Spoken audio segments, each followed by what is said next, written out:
किस चीज के बारे में पढ़ रहे हैं? आज हम लोग सेंटेंस के बारे में पढ़ रहे हैं, ठीक है। तो ये है, देखिए, द सेंटेंस।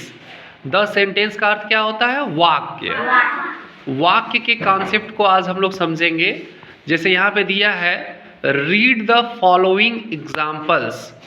फॉलोइंग मीन्स क्या होता है? निम्नलिखित, यानी जो नीचे लिखे हुए एग्जाम्पल्स हैं, उदाहरण हैं, उनको पढ़िए। जैसे एग्जाम्पल नंबर ए लिखा हुआ है, going to market is Veena the. और वहीं बी एग्जाम्पल में क्या लिखा है? Veena is going to the market. इन दोनों एग्जाम्पल्स में क्या डिफरेंस है?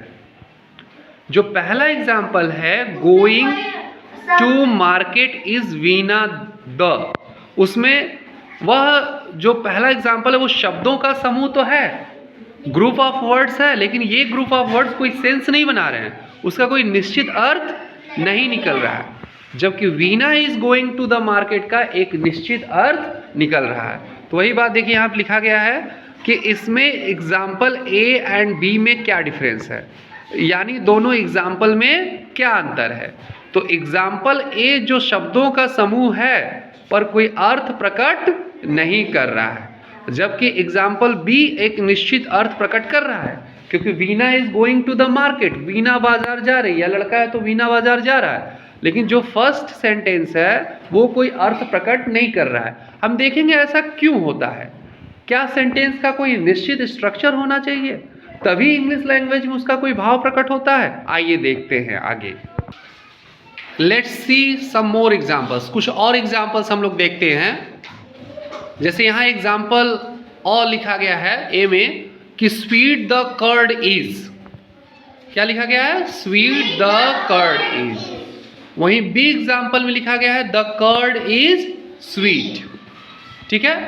तो जब इन दोनों एग्जाम्पल्स को आप देखते हैं तो पहला जो एग्जाम्पल है उसके सारे वर्ड सही हैं, स्वीट भी सही है, द भी सही है, कर्ड भी सही है, इज भी सही है, बट वो सीक्वेंस में नहीं है।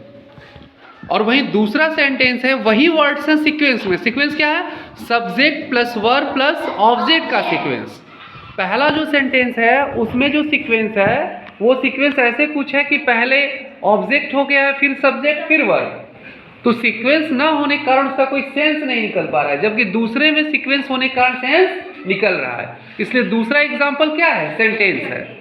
ये देखिए, यही चीज नीचे लिखी गई है कि ऊपर लिखे एग्जाम्पल्स में आप देख सकते हैं कि एग्जाम्पल ए और बी दोनों में सभी वर्ड सही हैं, परंतु एग्जाम्पल ए में शब्दों के सही क्रम न होने के कारण इसका पूर्ण अर्थ नहीं निकल रहा है, जबकि उन्हीं शब्दों को क्रम में रखने के कारण एग्जाम्पल बी पूर्ण अर्थ प्रकट कर रहा है। अतः एग्जाम्पल बी एक सेंटेंस है। एग्जाम्पल बी क्या कह रहा है? द कर्ड इज स्वीट, यानी दही मीठी है, जबकि example A sweet the curd is, मीठी दही है।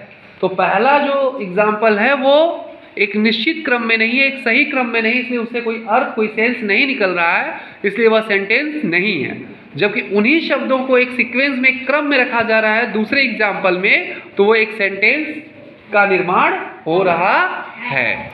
आगे देखते हैं। आइए आपकी क्लास की बुक जो है स्प्रिंग, उसके कुछ एग्जाम्पल्स लेते हैं, some more examples. Chirag is 13 years old, family वाले चैप्टर से है ना। चिराग 13 साल का है और चिराग बता रहा है माई baba ji is fond of music, मेरे बाबा जी म्यूजिक के, संगीत के शौकीन हैं। और पीपल्स हु हेल्प अस, जो लेसन 7 है उससे एक ये सेंटेंस लिया गया है, she is a fruit seller, वह एक फल विक्रेता है। तो Chirag is 13 years old, my baba ji is fond of music and she is a fruit seller. ये 3 सेंटेंस जो है आपके वाक्य से लिए गए हैं और ये क्रम में है, वो एक सीक्वेंस में, और एक वह सीक्वेंस एक कंप्लीट सेंस बना रहा है। सीक्वेंस क्या होता है? सब्जेक्ट, वर्ब और ऑब्जेक्ट का। सीक्वेंस क्या होता है? सब्जेक्ट, वर्ब और ऑब्जेक्ट का। अब देखते हैं सेंटेंस की अगर एक डिफिनीशन देनी हो तो हम कौन सी डिफिनीशन जानेंगे, समझेंगे। तो वो डिफिनीशन है कि a sentence is a group of words. क्या है? A sentence is a group of words. Sentence शब्दों का समूह है that makes a complete sense, जो एक निश्चित अर्थ जो है निकालता है ना, या प्रतिपादित करता है, या उससे एक निश्चित अर्थ निकलता है।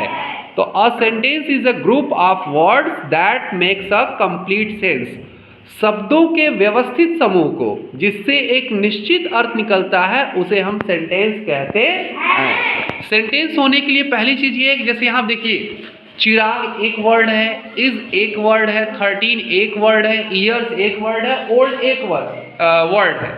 लेकिन इन सारे वर्ड्स को एक सीक्वेंस में रखा गया, और वो सीक्वेंस क्या है? Subject plus verb plus object. और इस सीक्वेंस में रखने के कारण इसका एक निश्चित अर्थ निकल रहा है कि चिराग 13 साल का है, उसकी उम्र 13 साल है। या she is a fruit seller, तो वह एक फल विक्रेता है। तो सब्जेक्ट वर्ब ऑब्जेक्ट, आप टू बी वाला वर्ब पढ़ रहे थे ना, तो देखिए सबसे पहले subject she, to be verb is, और अ फ्रूट सेलर हो गया ऑब्जेक्ट। और इसके कारण इसका एक अर्थ निकल रहा है कि वह एक फल विक्रेता है। किसी महिला या लड़की के बारे में कहा जा रहा है कि वह एक फल विक्रेता है। तो सेंटेंस क्या हुआ? A sentence is a group of words that makes a complete sense. तो शब्दों का वह व्यवस्थित समूह जिससे कोई एक निश्चित अर्थ निकलता है उसे हम वाक्य या सेंटेंस कहते हैं।